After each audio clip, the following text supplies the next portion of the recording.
Sehingga ada sebahagian ulama dia bagi pergerakan dalam solat tu kepada 4 jenis. Pertama, pergerakan yang membatalkan sembahyang, iaitu pergerakan yang banyak dan berterusan tanpa keperluan. Tanpa keperluan. Al-amalul kathir al-mutawali li ghairi darurah wa li ghairi maslahah as-salah, dan juga bukan kerana perkara yang berkaitan dengan sembahyang. Pergerakan banyak berterusan.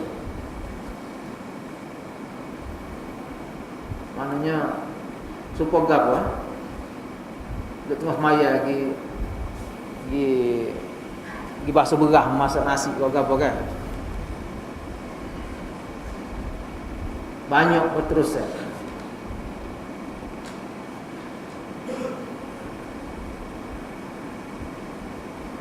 Dulu ada timbul isu sebuah buku penulis daripada Singapura, Amor kenal juga, pernah ngaji sekali dulu.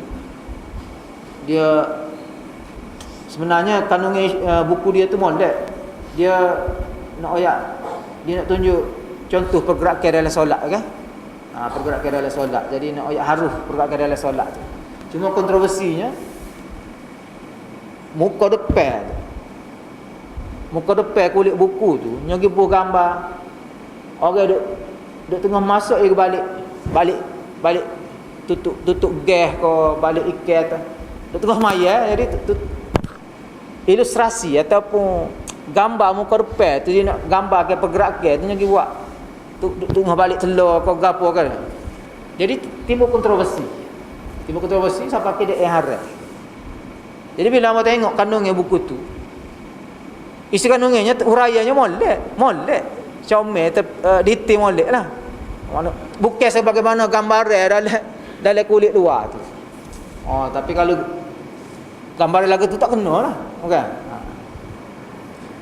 Yang kedua, jenis pergerakan yang kedua, yukrah fi shalah wala yubtilaha, makruh saja tapi tidak membatalkan. Ini ijtihad ulama lah ni kan. Dia bagi pergerakan itu tak dibatal. Ini makruh saja tapi tak batal, iaitu al-yasir ghairi hajat, pergerakan yang mudah tanpa hajat, tanpa keperluan. Mimma laisa limaslahatis salah, yang mana pergerakan itu bukan ada kaitan dengan pergerakan sembahyang, tapi sikit, pergerakan sikit kecil, dia tak perlu pun pergerakan itu, tapi tak ada kaitan dengan sembahyang, seperti duk betul baju, duk tarik rambut misalnya, betul rambut, betul bojing, jenis pergerakan macam tu. Dia tak ada kaitan dengan sembahyang tapi dia ingin, dia sikit. Ini makruh. Li'annahu munafi lil khusyu' al-matlub wa la tad'u ilaihi hajah. Sebab ia menafikan kekhusyukan yang dikehendaki, sedangkan tak perlu pun benda tu. Jenis pergerakan yang ketiga yang dibahagi oleh ulama, al-harakatul mubahah, pergerakan yang haruf. Wa hiya al-yasiratul mutafarriqah ghair al-mutawaliyah lil hajah, iaitu pergerakan yang ringan, yang sedikit, tidak berterusan, tetapi sebab ada keperluan, seperti tadilah, seperti hadis tadi, pergerakan seperti tadi. Maknanya pergerakan itu sedikit, maknanya bukanlah menyebabkan tergoyah, kedudukan qiyam tu tak stabil dan sebagainya, dan tidaklah berterusan. Maknanya Nabi dukung senyap budak tu kan, jadi tenang. Bila bergeraknya, bila nak letak tu, nak letak tu sementara, lepas tu sujud ada tamakninah balik, lepas tu nak bangun tu akak balik, ada pergerakan, tak berterusan kan. Itu dianggap sebagai pergerakan yang sedikit dan ada keperluan untuk maslahah budak tu lah. Dan yang keempat, pergerakan yang masyru', yang disyariatkan dalam sembahyang, iaitu pergerakan yang berkaitan dengan sembahyang. Tu tak ada apa satu lah. Bukan tarah haruh lah, ini tarah sunat dah lah. Tarah sunat. Seperti kataqaddumil musalli wa ta'akhurihi fi salatil khauf. Seperti kalau semaya takut kan, askar duk medan perang tu, dia kena buat semaya salatul khauf. Salatul khauf ni Maknanya solat dalam keadaan menghadapi musuh. Musuh dah ada depan, masuk waktu solat, jadi kena semaya juga. Semaya jemaah. Jadi gilir. Mula-mula satu grup semaya. Lepas tu gak, lepas waktu semaya, bangun ganti pula. Jadi ada pergerakan dalam semaya. Ada pergerakan dalam semaya. Salatul khauf ni kita tak ajin buat lah. Moga kita tidak berada di perbatasan. Kita tak pernah mengalami situasi seperti itu. Tapi dalam askar memang dia dilatih lah. Dia dilatih untuk salatul khauf. Jadi ada pergerakan lah sebab tukar tu. Waktu sujud, bangun, lepas tu pula masuk semaya. Jaga ni jaga pula. Jaga dengan senjata. Itu pun cukup dah sebenarnya kalau kita nak buat kesimpulan bahawasanya semaya ni benda tak boleh tangguh. Benda tak boleh tangguh. Sebab tu hamba orang kata semaya hormat waktu. Dianya sihat segar bugar. Okey, cumanya payah sikit je nak ambil air semaya, nak diri, nak duduk, nak semaya atas kapal tuban misalnya. Dah. Jadi tak semaya dah. Tak semaya, lepas tu guna istilah semaya hormat waktu. Lepas tu pergi sambung, pergi qada pula lepas tu. Kan? Jadi ataupun orang jenis susah sikit dia tak semaya. Bukan? Katalah orang sakit. Dia susah sikit je. Tapi tak semaya dengan niat nak qada lepas tu. Jadi kalau kita tengok semaya hatta musuh duduk depan ni kalau zaman Nabi kat maknanya jarak 2-3 lepas gitu, maknanya duduk depan dah, betul beradab. Masuk waktu semaya tu tak boleh tangguh pada keadaan itu. Kalau kita fikir logik kan, kalau semaya tu jenis benda boleh tangguh.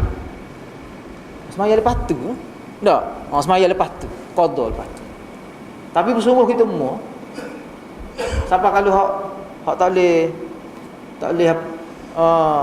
boleh bangun langsung tu, siapa guna mata pun kena semaya maknanya sakit. Dah molek tak ada apa-apa. Tak kena qada gapo dah. Kan?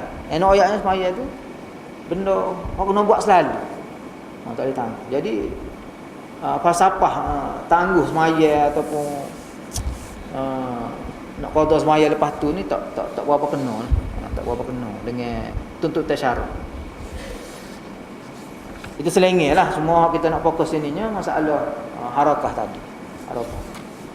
Pergerakan dalam semaya tadi.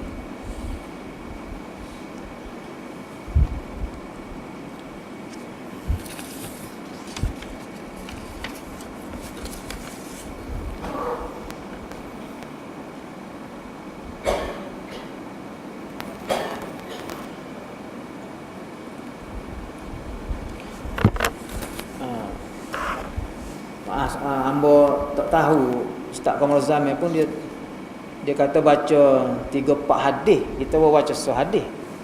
Jadi hamba tak tahu kita boleh pergi siapa pukul berapa.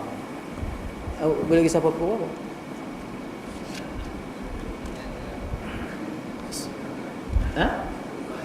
Sebelum pukul 9. Tak apalah, kita masuk hadis yang ke 181.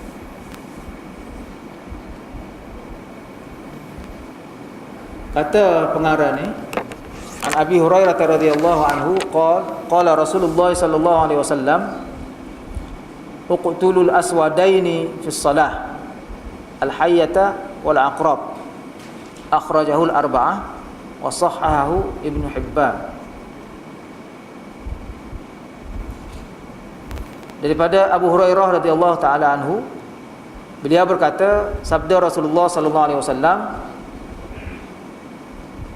hendaklah kamu bunuh 2 jenis binatang hitam ini dalam solat, iaitu al-hayyah ula wal aqrab kalajeki.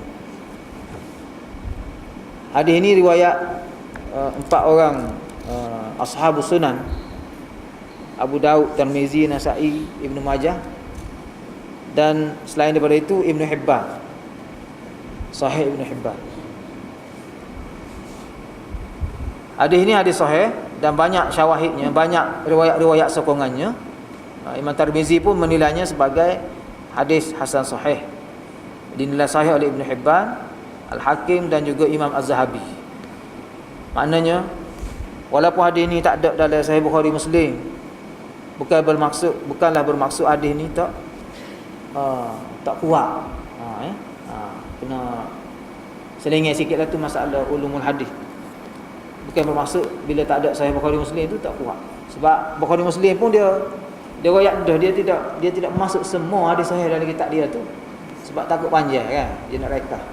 Jadi hak lain-lain tu sama ada dalam kitab dia hak lain ataupun dalam kitab ulama perawi hadis ataupun buku hadis yang lain. Jadi inilah antaranya. Dan tak ada khilaf pula ulama yang meriwayat hadis ni dalam mengatakan hadis ni sahih. Tak ada khilaf. Kalau ada seorang kata hadis ni tak kuat, dhaif tu, dia jadi khilaf kan. Jadi ni sepakat molek, maka kita yakinlah hadis ni hadis sahih. Mufradatul hadis al-aswadaini, dua binatang hitam. Disebut dah dalam hadis tu, Nabi sebut dah alaihi salatu wassalam, ular dengan kala jeki. Walaupun al-aswad itu dalam bahasa Arab asalnya maksudnya hitam, tetapi itu dia panggil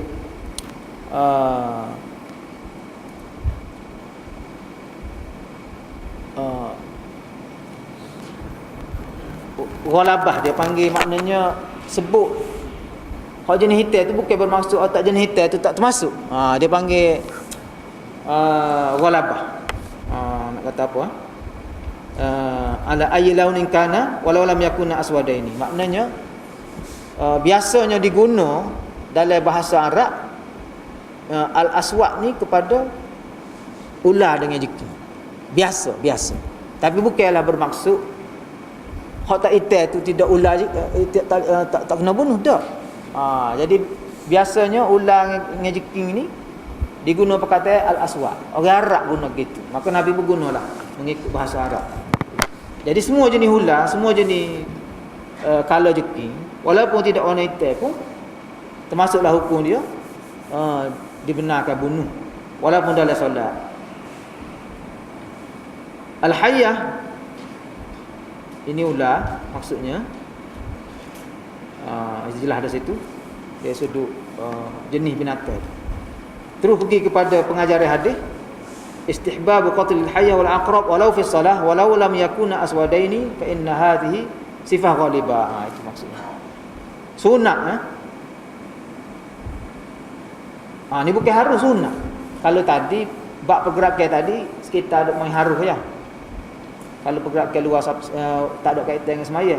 Ni sunat bunuh ular dengan kala jeking walaupun dalam semaya. Bapa dia dipahami sebagai sunat? Sebab Nabi sabda hadis tu menggunakan larah bahasa suruh. Ini kaedah usul. Kalau tadi sahabat cerita perbuatan Nabi kan, perbuatan Nabi ni tidak semestinya membawa maksud sunat. Boleh jadi membawa maksud haruf. Tapi hak ni Nabi suruh. Dia panggil hadis qauli. Hadis dalam bentuk kata-kata. Nabi kata uqtul, hendaklah kamu bunuh. Dia bila suruh dalam kaedah usul, setiap suruhan tu hukum asal dia wajib. Tapi tengok keadaan lah.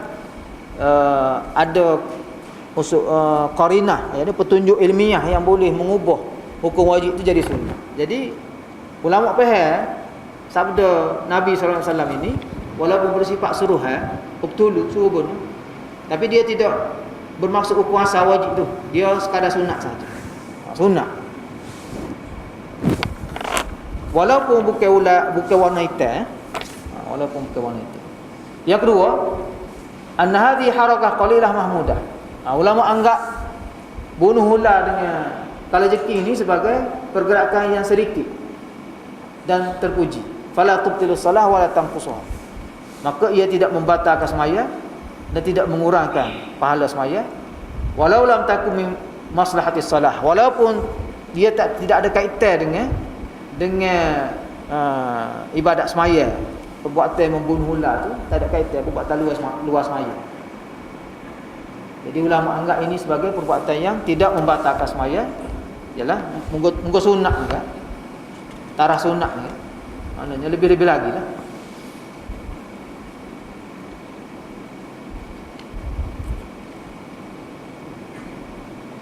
Yang ketiga, masyru'iyah qat kulli mu'dhin min al-hawa wa ghayriha fi shalah aw kharijiha. Fa innahu idza istahabba qatl hadhihi al-fawasiq fi shalah fa qatluha kharijiha yakunu aula.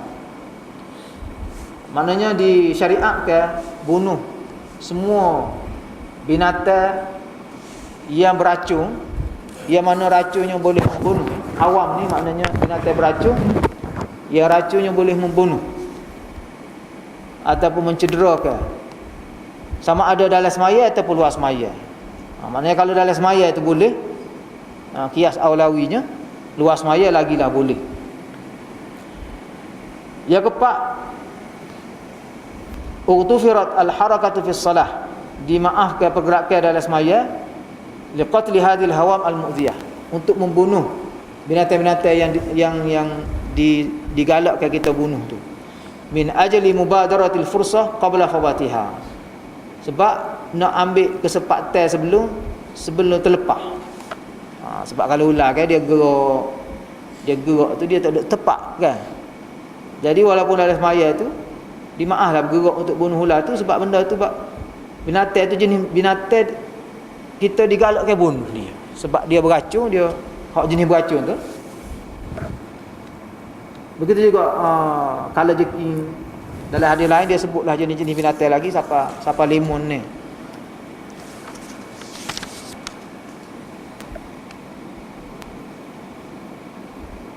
Jadi ini perbuatan yang dianggap sebagai perbuatan yang perlu disegerakan, sebab takut terlupu, takut terlepas.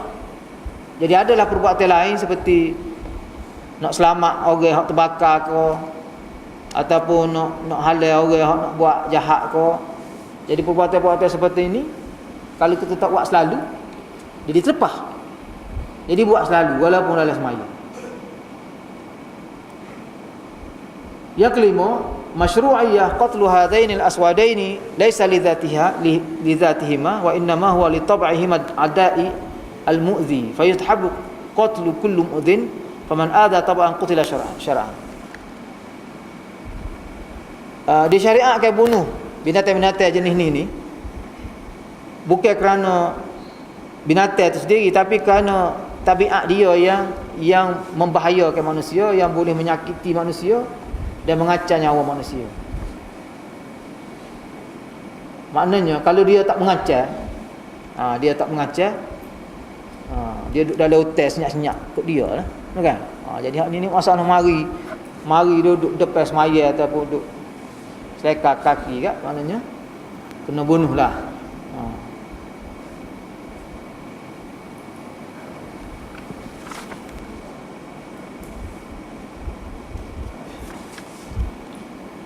Jadi siapa tahap ni garis panduan hak Nabi SAW ajar halus bab sembahyang. Padahal baginda bersabda sallu kama ra'aitumuni usalli pun, sebab dia tunjuk contoh tu litimolek, litimolek. Sebab tu dia suruh kita tengok sangat sembahyang dia tu.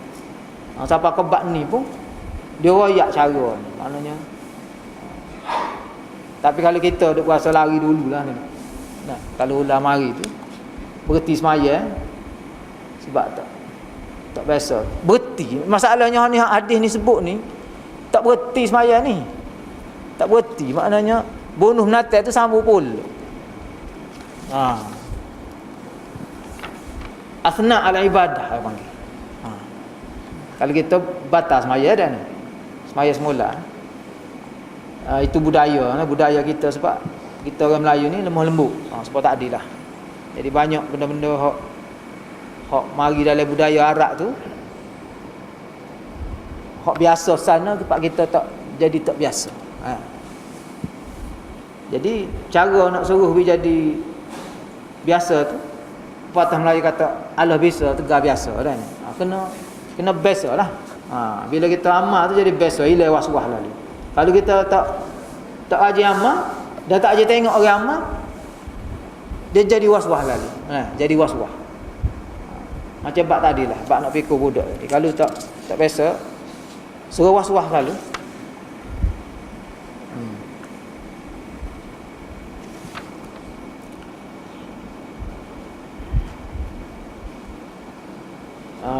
Masa ada 5 minit lagi dengan pukul 9. Ada soalan ni nak kena jawab. Boleh. Masa tak ada lah nak baca hadis ketiga bab seterusnya ni. Jadi kita berhenti setakat tadilah hadis yang ke 181. Kemudian hadis bab seterusnya ni kena sambung dengan Ustaz Al-Fadhil Ustaz Kamaruzam yang semula, insya-Allah.